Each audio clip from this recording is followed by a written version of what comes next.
हरे Krishna. Shri Krishna Janmashtami ISKCON दमन में महत्वपूर्ण मंदिर इस्कॉन दमन में भव्य तरीका बना रहा है। 6, 7, 8 3 दिन। तो पहले दिन 6 तारीख को आदिवास श्री कृष्ण जन्माष्टमी आदिवास बन रहे हैं। इसमें आप जरूर भाग लीजिए। भगवान का जो कथा है सुन लीजिए, कीर्तन भजन आरती में भाग लीजिए। इसके बाद कल्चर प्रोग्राम्स रहेगा, जैसे है कि बच्चे के साथ जो भी कॉम्पिटिशन्स है और बच्चों से ये जो ड्रामा है, अलग अलग कार्य रहेगा। कार्यक्रम में भाग लीजिए।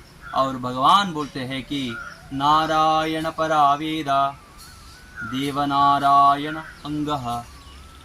मतलब इसका मतलब क्या है? देव नारायण अंगः, नारायण के अंग है। इसके मात्र से ये पूरा ये देवतागण है, 33 करोड़ देवतागण भगवान को सेवा करेंगे। क्यों? वो भगवान का अंश होने के नाते, हम भी जीव है, जीव कृष्ण का अंश होने के नाते भगवान को सेवा जरूर करना चाहिए। इसलिए आप भगवान के महत्वपूर्ण दिन आदिवास सेरेमनी 6 तारीख सितंबर को आप भाग लीजिए, सेवा कर लीजिए।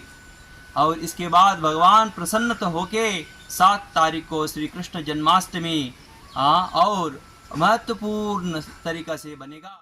आप जरूर भगवान का सेवा कर लीजिएगा 7 तारीख को भी। क्यों?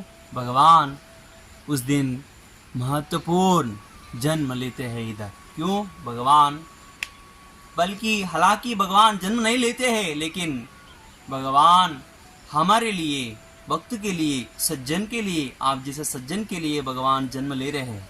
तो इसलिए आप भगवान का सेवा कर लीजिए। तो वेदा बोल रहा है पुरुष सूक्तम में, अजायमानो बहुधा विजायते। वो जो भगवान है जन्म नहीं लेते हैं, फिर भी हमारे जैसे सज्जन बहुत सारा भक्त है, आप जैसे है, उनके लिए भगवान स्वयं इधर ये धरती पे जन्म ले रहे हैं। तो इसलिए आप जरूर भगवान को जन्मोत्सव में भाग लीजिए, सेवा कीजिए। भगवान का तुलसी अर्चना और भगवान का बाल गोपाल सेवा जुलन करते हुए भगवान को प्रसन्नता के लिए और जुलन कर लीजिए और दिया कर लीजिए और पुष्प अर्पण कर लीजिए। इसके बाद भगवान को दर्शन करते हुए भगवान को प्रसाद ग्रहण कर लीजिएगा। इस प्रकार अनेक सेवा है श्री कृष्ण जन्माष्टमी सितंबर 7 तारीख को। इसके बाद बहुत महत्वपूर्ण रात है श्री कृष्णाष्टमी रात दिन। वो रात में क्या क्या होगा उसमें अद्भुत, ये सुनने के लिए आपको आनंद लगेगा। इस प्रकार का भगवान का भजन कीर्तन और भगवान का सुंदर तरीका से अभिषेक होगा। उसमें आप जरूर भाग लीजिएगा, क्योंकि भागवतम बोल रहे हैं कि भगवान को अभिषेक करने के मात्र से हमारे जो हृदय में आनंद प्राप्त होगा, साथ ही साथ बहुत सारा गुण प्राप्त होगा। जैसे वैष्णव को 24 गुण प्रकट होता है, इस प्रकार आपके अंदर भी बहुत सारा सद्गुण प्रकट होगा। इवन ऐसा भयंकर दुष्ट आदमी है, वो भी भगवान को अभिषेक करने के मात्र से उनके सारे पाप नष्ट होकर उनको सद्गुण प्राप्त होते हैं।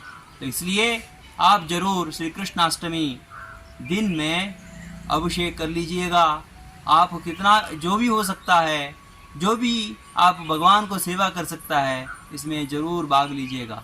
इसके बाद श्री कृष्णाष्टमी के बाद कौन सा दिन है? वो दिन कोई भाग नहीं ले सकता, वो है नंदोत्सव। नंद महाराज भगवान के लिए भव्य तरीका से बनाते हैं। सारे गोपियों, सारे ब्रजवासी, ये मथुरा में भी सारे भक्तगण, अभी द्वारका तो नहीं आया अभी तक, लेकिन वो द्वारका कहाँ से आया? मथुरा से आया। हम अभी गुजरात में हैं, तो सारे इधर जो गुजरात में लोग हैं, ये कोई ना कोई मथुरा से कनेक्टेड है, मथुरा और वृंदावन से। उधर उत्सव हो रहा है उस समय, अभी ये वही उत्सव इस्कॉन दमन में हो रहे हैं। इसलिए आप भगवान के दिव्य दिनोत्सव 6, 7, 8 तारीख में भाग लीजिएगा। हरे कृष्णा कृष्णा कृष्णा हरे हरे, हरे राम राम राम हरे हरे।